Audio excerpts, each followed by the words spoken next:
Hey friends, welcome to another discussion of the number one factor of growth. It's a topic that I want to focus on because there's so many factors. The number one factor of growth that I've identified is you have got to know who you are. You have got to know who you are. If you know who you are, you know where you're going. You know what's happening and how it will affect you. But you have to know you. You have to know yourself. And I say that because I know a lot of us are biblically based. And I gained that from my reading, and I want to share that with you.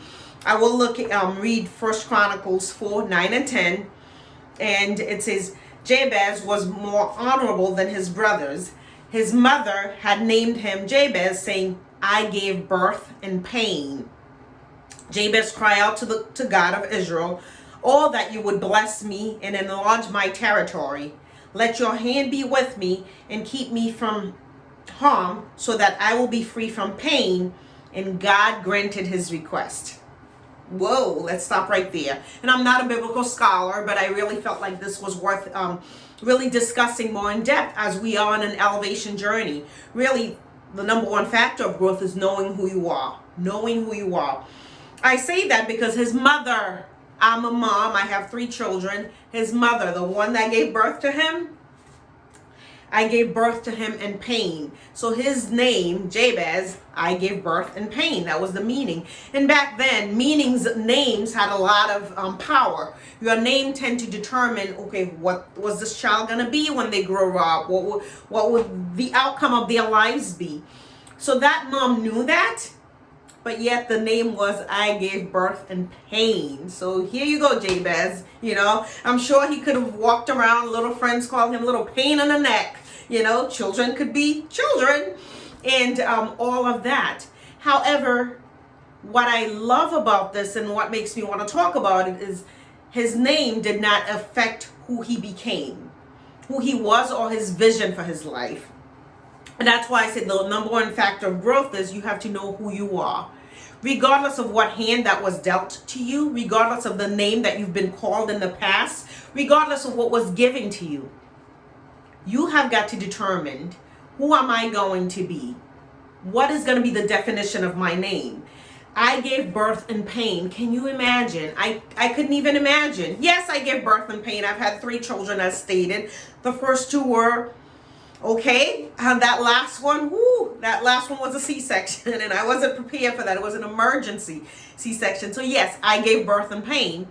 However, that's not his name. That would have never been his name, And I think about that, and I think for a child to live with that, to live with the notion of knowing that I am, perhaps unwanted, perhaps I caused too much pain, perhaps I have been, less than, or whatever that may mean for him. But he did not let that stop him.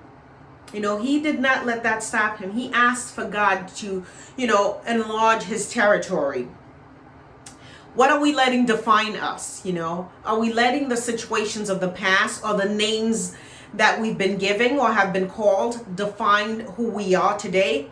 On an elevation journey, even in the space of a journey, there will be name calling. There will be people that says, oh, you don't have it in you. You're not a good speaker. You can't come out here and talk. You can't really help excel and elevate anyone's life. Where's your life? What's your proof? It may be whatever it is. I don't know. But I love it that he did not let that stop him, that he was still bold enough to know that God that grants can grant him the desires of his heart. And I think it's so important for us, especially those of us that says we're believers. What are we believing for? In the space of things that's not working, in the space of hardship or circumstances, just believing we're more than just the name that we were called. We're more than the circumstances that's happened to us. The number one factor of growth is knowing who you are. I urge you, do some soul searching. Get to know yourself. Get to know who you are. Get to know who you want to be called. Legacy you want to leave. Who you're going to be going forward. As we step into the holidays, getting into Thanksgiving, you're going to be around family and friends. They probably know you as a certain person, but you can redefine who you're going to be going forward. You have that power. So if you say you're in an elevation journey, Start elevating your thinking. Start elevating your mindset. Start elevating in every aspect of your life. You can redefine who you're going to be. You know, the power lies within you as God has entrusted you, regardless of the name, regardless of the circumstances, regardless of what it may have been in the past. It does not define what it will be in the future. So I hope you really stop to think in your elevation journey. How will you elevate in every aspect of your life and really allow others to be elevated around you? I hope this conversation finds you well, that you keep thinking in that mindset of elevation. I know I'm in it. I'm in it to elevate. I'm in it to take it to the next level. I'm in it to not let my old name define who I am. However, I'm in it because I know God has great plans and there's lives to be impacted. There's elevation that needs to happen, and we have the opportunity to be elevated as a group, as a unit together. So let's keep moving forward. Let's keep making strides. Let's keep having the conversation. And please let me know what your thoughts are.